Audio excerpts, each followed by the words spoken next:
Hope this message finds you well in the new year of 2026. I'm here to give you a little market update and kind of give you some themes for what we're looking for in the year of 2026. First, let's go back to 2025. A couple of overall economic themes from 2025 to recap were the tariffs, and we seem to have gotten some clarity on tariffs. They don't seem to be as impactful as we initially thought on Liberation Day. Also, the tax bill was passed in the summer of 2025, and so we have some more clarity as far as what individual and company tax rates will be. And then lastly, and this will be a theme that will continue into 2026, is interest rates.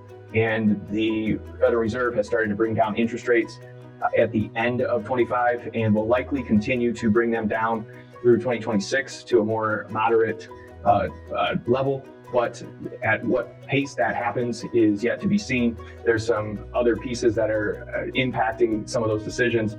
And what we're looking at now is the battle between inflation and the labor market. And while labor seems to be softening some, inflation is coming down, but it's still a little bit higher than the Fed's overall target. And so we'll see how those themes play out. I'm guessing probably between 2 to 3 rate cuts throughout the year, but analysts are kind of all over the place as far as interest rates go.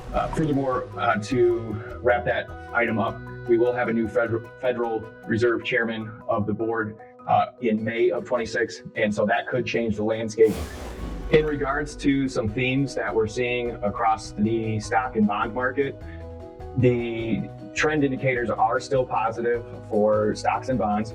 Some things we're keeping an eye on are current valuations of companies.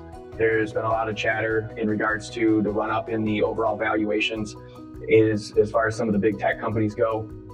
Some of those expanded valuations aren't the same for the broader market though. And so there's definitely opportunities to find some investment options that aren't as high valued as far as price to earnings standpoint goes. So we do think that the investment options will continue to broaden out and not just be related to the big tech companies. Furthermore, there's been questions in regards to, are we in a bubble like the .com bubble? And I'd like to add a couple points of clarification as far as that goes. For me, in my opinion, I think that this new found technology of AI is potentially a new kind of industrial revolution that is going to change the way that companies do a lot of business. And if you think about it, the stock market's made up of businesses. And so if companies become more productive, then that can drive future returns as well. And so if you think about a day where we didn't have the internet, or we didn't have the smartphone or the personal computer, and think back to those times before that, and now you would probably not even be able to comprehend or think of a world that we would live in today that didn't have the internet or the smartphone or the personal computer. And I kind of think that that's going to be something where we look back 10 years from now and the capabilities that AI has to make companies more productive and do some of the thinking for some of the programs and computers is just going to continue to push technology forward. And the other thing I would say is the companies that are part of the AI boom that's going on right now are already established companies. Back in the .com bubble, there was a lot of IPOs that were coming out of companies that didn't even have any earnings. They hadn't even made $1. And that's different than what we're going through today. A lot of these companies have large balance sheets, and they're investing the money into the future AI because they believe of that change or that revolution that may be coming. So as far as the bond market goes, we do think that interest rates coming down will continue to be a good thing. We like where the bonds yields are right now. It's nice to be able to get some income from bonds and also potentially get some price appreciation if interest rates do continue to come down further. And so bonds are doing something that we hadn't seen in maybe 10 or 15 years, where they're actually acting as a buffer for volatility to the stock related portion of accounts, and they're providing a decent return too. So it's nice to see a decent return with the more conservative investments. And so we have been adding over the last 2 to 3 years more bonds back into client accounts and portfolios for these reasons. And so we think that it will be another key player this year as far as asset allocation goes. And speaking of asset allocation, here's one of my favorite charts here, and we call this the jelly bean chart.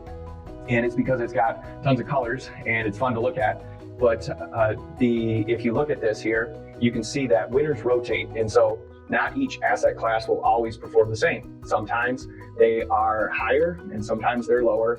But if you look at the asset allocation, where you've got a mix of these different stocks and bond classes, this tends to be kind of more of a smoother ride. And so last year in 2025 was a year of diversification, and it mattered.